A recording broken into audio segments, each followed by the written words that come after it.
Welcome to Unit 7 Sequence Series, Lesson 2, Geometric Sequences. So during Lesson 1, we did arithmetic, so we're going to look at geometric sequences today. We're going to understand properties of geometric sequences and determine this general term. We're going to find any term given the general term. We're going to determine the number of terms in a defined geometric sequence, and we're also going to find any term given two terms as long as we know what our n value is. Alright, we're going to skip this part here. This is a warm-up. If you want to see solutions, are on Google Classroom or whatever technology I'm using at the moment. But this is really a Lesson 1 warm-up question. So let's continue on to Lesson 2. So these are examples of geometric sequences. How is these different than arithmetic sequences? The big difference here is consecutive terms have a common, and this is really important, common ratio. What do you mean by ratio? That means I can divide any consecutive terms and I would get the same thing. So for instance, I did these two, 8 divided by 16, that is 0.5. Or if I do these two, 1 over 2, that is 0.5. So you can see I get consecutive terms there. My common ratio is 0.5. Same thing here. 9 over negative 3, I get negative 3. And here if I do these ones, 81 divided by negative 27, I also get negative 3. So there we go, common ratio instead of common difference. Apologize about this writing, but you can see just dividing consecutive terms, I always get the same value. So what is the formula, Mr. Wills? All right, so given the general formula here, so here we go, given this guy right here, that's my first term, that's T1, T2, T3, T4, and then Tn. The general term is, or r is equal to Tn over Tn minus 1. That's just a common ratio. You divide any consecutive terms, you get the r value. And then the general term is this. Tn is equal to a times r to the power of n minus 1. What does a mean, Mr. Wills? A means the initial value, or T1.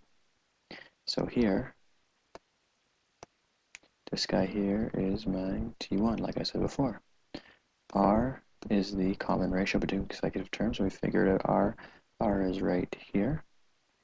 N is the number of terms in a sequence, and Tn is either the general term or the, don't forget please, the last term. Alright, let's do a few examples. We're going to actually start off a little bit spicy here. We're actually going medium spice. So let's look here. We've got the terms of a geometric sequence, so I know this is T1, so I don't know my A value, T2, T3, T4, and T5, but if I look at the formula, it goes A times R squared, A times R cubed, and A times R to the power of 4. Alright, well, what does that mean? Well, I know A to the power of R is equal to 20. Let's call this equation 1. I also know equation 2, A to the power of, or A times R to the power of 4 is equal to 1,280. Just like yesterday, or just like lesson 1, sorry, I'm going to stack and attack. What do you mean, Mr. Wills? I'm going to take this guy here, the bigger exponent, so exponent of 4, I'm going to put him over the smaller exponent of 1. So what does that look like? I have A times R to the power of 4 is equal to 1,280, and then A times R is equal to 20. Now, in lesson 1, we subtracted. We're not subtracting here, because if I can't subtract these, they're not like terms. So what am I going to do? I am going to divide. Why? I'm going to get rid of the a. A divided by a is 1. Don't need to write anymore. R to the power of 4 divided by R to the power of 1. Subtract the exponent, so I get a to the power of 3. And so divide these two, I get 64. How do I get rid of that? It's not, my apologies, that is not a cubed.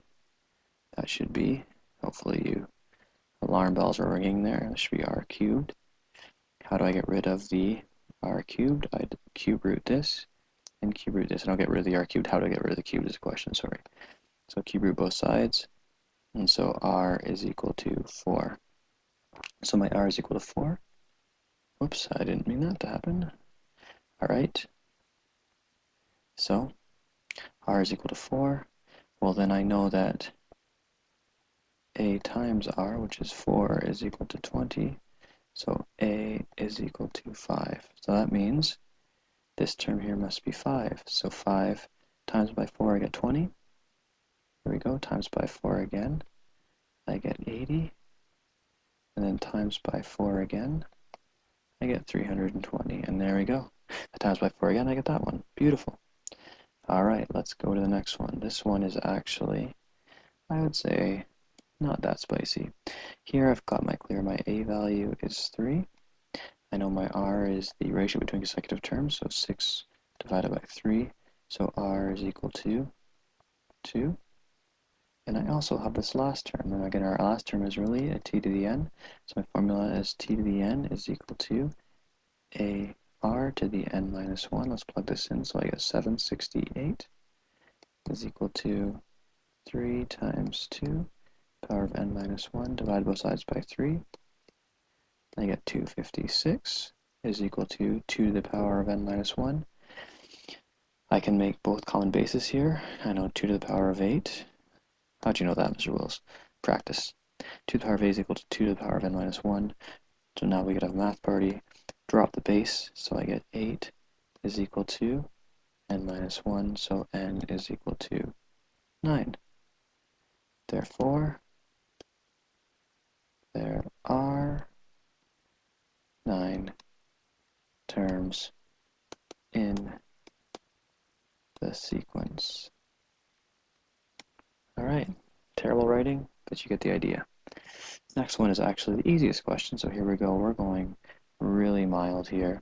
Tn and T7, well, I know clearly my A is right here, and my R must be, dividing consecutive terms, 8 divided by 2, so R is equal to 4. All right, I got A and R. What's next? Nothing. I've got my general term. My general term is Tn is equal to 2 times 4 to the power, power of n minus 1. There we go.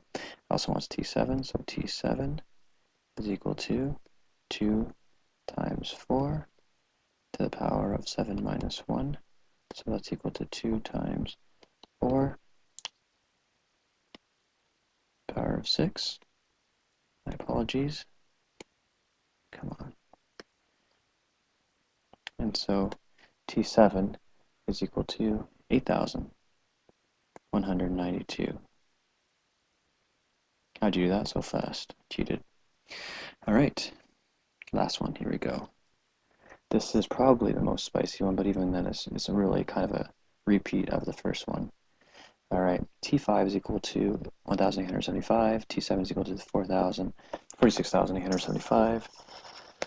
What do we want to do here? Well, 2 equations, 2 unknowns. Here's my first equation. I know that T5 is equal to 1,875, so n here is 5. So I know that T5 is equal to AR to the 5 minus 1, so that means that 1,875 is equal to AR to the 4. Equation 2, I know T7 is equal to 46,875, so that means n here is 7, so that means that T7 is equal to AR to the 7 minus 1, so 46,875 is equal to AR to the 6. What do we do here, Mr. Wills? Stack and attack. Here we go. So I'm going to put the bigger exponent on first, so 46,875 is equal to AR to the 6, and then the lower exponent will be next. Not necessarily the smaller number, but the smaller exponent, oops, is equal to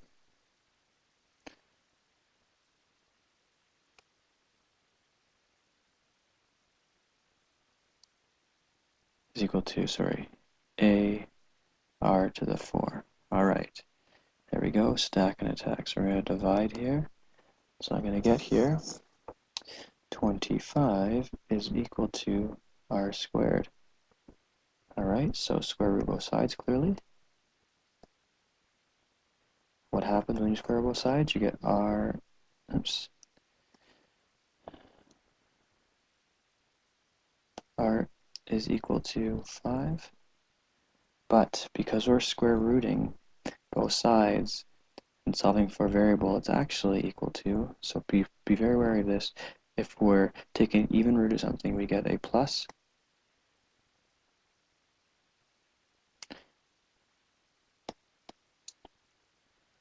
We get a plus and a minus. So our r here is equal to, let me write it again because that's terrible writing, plus or minus 5. Why? Because we're taking an even root. This is an even root, so we get two answers for r. All right, so then we need to solve for our a values. So our a value will be, here we go. So I'm going to plug this into, let's say the smaller equation, plug it into equation 1. So I know 1,875 is equal to a times r to the power of 4. So here I got 1,875, whoops, equal to, I believe this is 625, yep, 625a, divide both sides by 625, divide by 625, I get a is equal to 3.